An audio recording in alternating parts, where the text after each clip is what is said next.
पसमानदा समाज को इंसाफ दो, पसमानदा समाज को इंसाफ दो, पसमानदा समाज को इंसाफ दो। चला देता हूँ। मेरा नाम मोहम्मद शमशाद मीर है। मैं राष्ट्रीय संयोजक हूँ राष्ट्रवादी पसमानदा मुस्लिम राष्ट्रीय मंच से।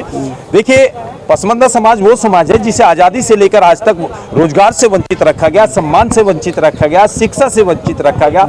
सिर्फ और सिर्फ वोट बैंक के आधार पे चंद लोगों ने इस्तेमाल करने का काम किया। आज़ादी के बाद जो मुस्लिम समाज के हमारे भाई थे, जो अशराफ जातियों के लोग हैं, जो वो शेख, सैयद, मुगल, पठान, जितने ये ऊंची जाति के लोग हैं, इन लोगों ने हमें मुसलमान के बराबर इस्तेमाल तो किया, मगर मुसलमान के बराबर कभी अधिकार नहीं दिया, मुसलमान के बराबर कभी सम्मान नहीं दिया। हमें हमेशा लोग कहते हैं कि मुसलमानों में भेदभाव नहीं है, छुआछूत नहीं है। ये भेदभाव है, छुआछूत है, मगर आज़ादी के बाद हम लोगों को जो अधिकार मिलने थे उनसे हमें वंचित रखा गया, उनसे हमें महरूम रखा गया। देखिए, मुसलसल ईमान के, देखिए आप नबी करीम सल्लल्लाहु अलैहि वसल्लम के ज़माने में कभी ईमान बोलते हैं जो जिसका मैं वही बता रहा हूँ, वहीं पे आ रहा हूँ। देखिए, आप नबी करीम सल्लल्लाहु अलैहि वसल्लम के ज़माने में कभी जाति नहीं हुआ करती थी, फिरके नहीं हुआ करते थे, कबीले नहीं हुआ करते थे, जिससे कि इंसान की पहचान हो सके। इसका काम क्या है? आज कोई देवबंदी है, कोई वाबी है, कोई बरेलवी है, 72 फिरके बन गए हैं। मुसलमान को बार बार बेवकूफ बनाने का काम किया गया है। भाई, जब हम मुसलमान हैं, जब हम सब ने कलमा पढ़ा, हम सब मोमिन हैं, हम सब इस्लाम को मानने वाले हैं, तो इतने फिरके किस लिए? तो इसका मतलब ये लोग अपने अपने स्कूल चला रहे हैं। जो छोटा तबका है, जो छोटे लोग हैं, उनको बेवकूफ बना रहे हैं। अगर हम मुसलमान हैं, हम लोग भारत की संस्कृति के लोग हैं, हम जो पहले लोग थे, हम लोग भारत की संस्कृति के लोग हैं, हम कन्वर्टेड मुसलमान हैं, हम लोगों ने इस्लाम को कबूल किया। मगर जब इस्लाम को हमने कबूल किया तो इस्लाम में हमारा हक क्यों नहीं? वक्फ बोर्ड की संपत्ति जो थी गरीब मुसलमानों के लिए थी, यतीमों के लिए थी, मिस्किनों के लिए थी। क्या अल्लाह की संपत्ति को बेचने का किसने अधिकार दिया? क्या अल्लाह की संपत्ति को कोई बेच सकता है? क्या अल्लाह के साथ दगा कर सकता है? जो अल्लाह के साथ दगा कर सकता है, अल्लाह के साथ गद्दारी कर सकता है, वो देश का गद्दार भी हो सकता है, वो देश का नमक हराम भी हो सकता है। तो जो वक्फ की संपत्ति को बेचते हैं, वे मुतवल्ली हो, वक्फ बोर्ड के चेयरमैन है, सबके चप शोर है।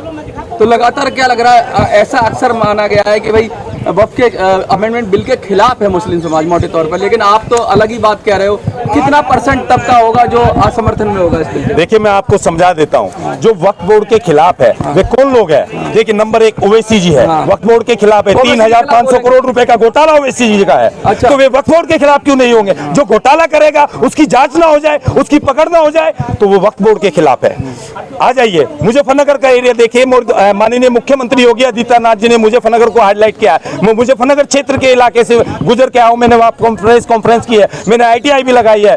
मैंने ITI लगाई तो मेरी ITI का वक्फ बोर्ड के द्वारा जवाब नहीं आया, सुन्नी पर्सनल मुस्लिम लोग के द्वारा कोई जवाब नहीं आया। तो बाकी कई सारी ऐसा तो नहीं बीजेपी से समर्थन मिल रहा हो आपको? देखिए, सुनिए, जो गरीबों की बात कर रही है, जो गरीबों के अधिकार की बात कर रही है, आप उन लोगों पे सवाल खड़े करते हो। जो गरीबों के हक मार रही है, उनके साथ चोरी कर रही है, उनके वेलफेयर में घोटाले कर रही है, आप उनसे सवाल क्यों नहीं पूछते? इमरान मसूद से सवाल पूछिए। आप देख लीजिए, देवबंद के पास में उनका भाषण संसद में जो भाषण दिया, जबरदस्त शायराना अंदाज में। देखिए, आप भी कहते हैं ना संगीत की दुनिया से जुड़े हुए, तो कुछ शायराना अंदाज में जवाब देना चाहेंगे? देखिए, अदब के मंच पर इंसान से इंसान मिलता है।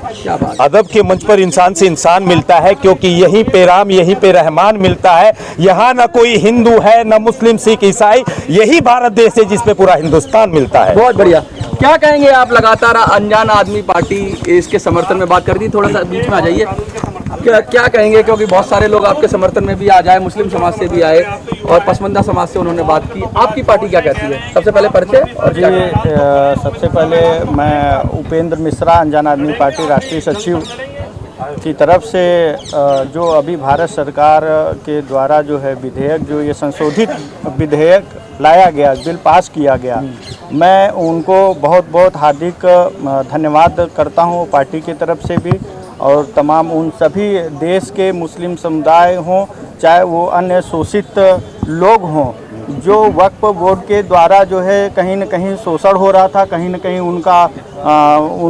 उनके हक छीने जा रहे थे केवल वक्फ बोर्ड के नाम पर।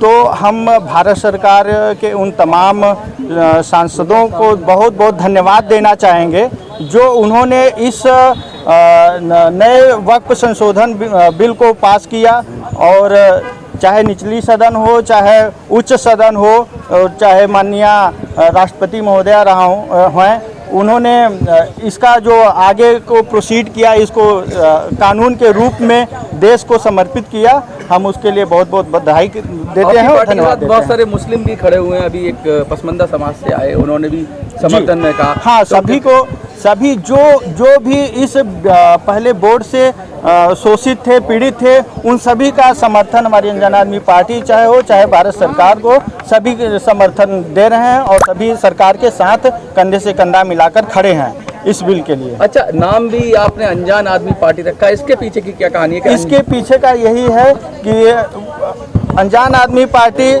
उन सभी अनजान जो शोषित हैं, जो वंचित हैं, जो अपने अधिकारों से अनजान रहे हैं, जो अपने हक की लड़ाई कैसे लड़ी जाती है उससे अनजान रहे हैं, उन सभी का यह एक समुदाय है, यह मंच है और उन लोगों के हक की लड़ाई के लिए अनजान आदमी पार्टी सदैव तत्पर और अग्रसर रहती है। बिहार के चुनाव आ रहे हैं, बंगाल के चुनाव आ रहे हैं, क्या पार्टी का कोई वहाँ पर भी कोई आइडिया है आपको, मतलब आपका कुछ तैयारी है कि लड़ेंगे चुनाव? बिहार में अनजान आदमी पार्टी निश्चित रूप से प्रतिभाग करेगी और वहाँ पे अच्छा प्रदर्शन भी करेगा।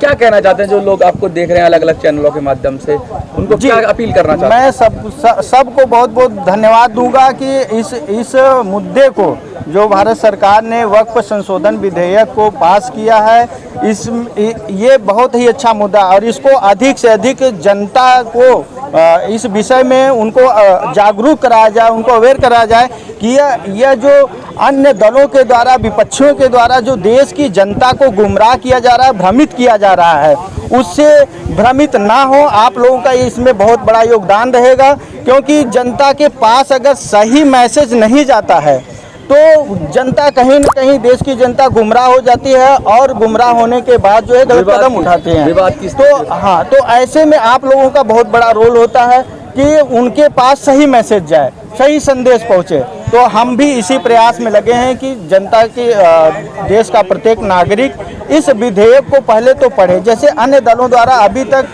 का न्यूज है कि कम से कम 10 लोगों ने इस बिल के अगेंस्ट याचिकाएं डाली हैं। तो मैं अगर हम कह रहे हैं कि अगर इसके विरोध में याचिकाएं पड़ रही हैं, तो मैं उन सभी लोगों से कहना चाहता हूं जो सरकार को समर्थन दे रहे हैं या किसी भी रूप में उनके साथ खड़े हैं, वो भी याचिका के विरुद्ध याचिका डालें और सरकार से आग्रह करें कि जो लोग ये याचिकाएं डाल रहे हैं बिल के अगेंस्ट, तो उनके खिलाफ अगर हम याचिकाएं डालते हैं तो कहीं न कहीं इस बिल को मजबूती मिलेगी और मुस्लिम समुदाय हो, चाहे हिंदू समुदाय हो, चाहे जो भी अन्य समुदाय हैं, धर्म पंथ हैं, उन सभी के साथ न्याय होगा।